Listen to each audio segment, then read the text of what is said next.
হঠাৎ করেই বিকেলবেলা মিষ্টি খাওয়ার খুবই ক্রেভিং উঠছে, কিন্তু মিষ্টি পাবো কোথায়? বাসায় তো কোনো মিষ্টি নেই।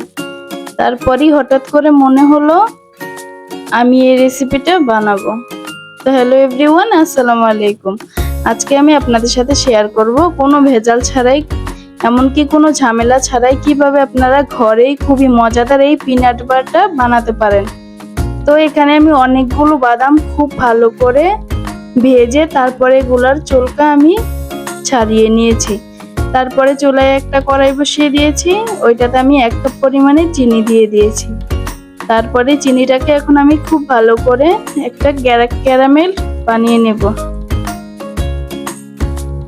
আসলে এই পিনাট বাটারটা খেতে এতটাই টেস্ট হয়েছে, দোকানের পিনাট বাটারও একদম ফেল এটার কাছে।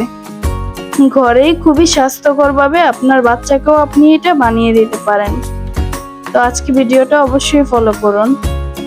এই তো দেখুন, চিনিটাকে আমি খুব ভালো করে এখন ক্যারামেল করে নিচ্ছি। এটা কিন্তু বেশি পুড়িয়ে নেওয়া যাবে না।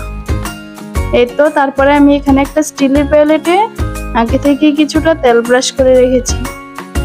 তারপরে এই তো দেখুন, ক্যারামেল হয়ে যাওয়ার পরে আমি বাদামটা দিয়ে দিলাম। এখন বেশিক্ষণ এটাতে জাল করব না, মাত্র 1 মিনিটের মতো এটাতে আমি খুব ভালো করে জাল করে এটা মিশিয়ে নেব।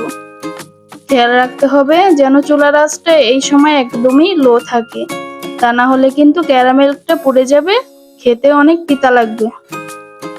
তো এই তো দেখুন, আমি ঢেলে দিয়েছি প্লেটটাতে। এখন আমি এটাকে সেট হওয়ার জন্য আধা ঘন্টা ওয়েট করব।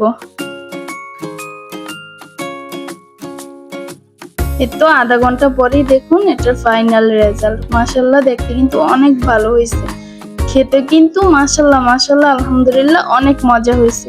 যারা যারা এখনো এই পিনাট বাটারটা বানাননি, অবশ্যই একবার হলেও ঘরে বানিয়ে দেখবেন কেমন হয়েছে। এমনকি অবশ্যই কমেন্ট বক্সে জানাবেন এটা টেস্ট কেমন হয়েছে।